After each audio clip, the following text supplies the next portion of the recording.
For the first time in forever, the butcher's nails were not the answer. No! He shook his head, scratching at his eyes, unable to avoid the sight of 10,000 years of lies boiling off him as light. No, no, no. Shaka can't be fixed. Do you forget? Said his angel.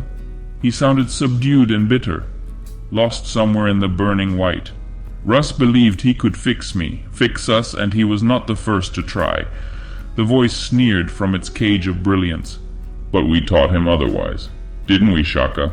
I wasn't there. Genna was before my time.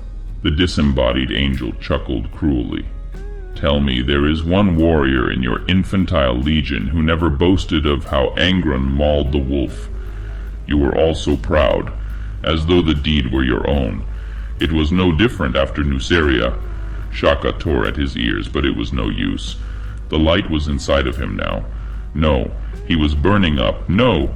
Every barrier the nails had erected out of the wreckage of his personality crumbled in the inferno. He remembered it all. No. Yes, his angel laughed. I know you remember Nuceria, or had you forgotten that I was there too? Shaka pressed his hands to the sides of his head and screamed. He had been there, the day that Angron had ascended to demonhood. And it had not been Magnus with his learning, nor Lorgar who had shown all who came after him the true way, nor even Horus, first amongst equals. It had been Angron, the Lord of the 14, that the gods had chosen to recognize first.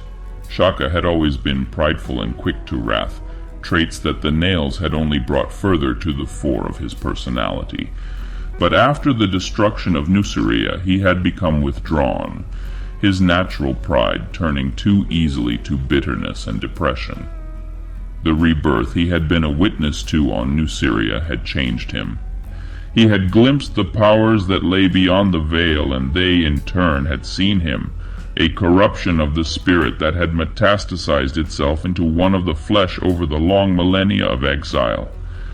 Do you think I raised you to captain of the third company because you were the best of your brothers? The hidden angel roared with mocking laughter. If I had wanted an exemplar, then I would have promoted Kosalax. I did not want an exemplar. I never wanted to be reminded of the best. I appointed you so that you would drag your brothers back down to my level. He saw every moment of his long, long life as it was plucked from his thoughts and burnt, every order obeyed, every massacre enacted, every horror perpetrated, and worse, the great dream of an apotheosis for humanity that he had helped to expunge, offered up in sacrifice to the gods that Lorgar had given them, and for no better reason than that Angron had simply never cared. This, he realized, was why he had spent the millennia since Terra furious and alone, and shunning the company of his brothers, because a part of him, like Angron, had always remembered what he used to be. "We were broken!"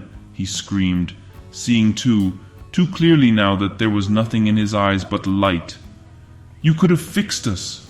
You were given so many chances to fix us, but you chose to leave us in pain." There was no answer. Even his angel had gone.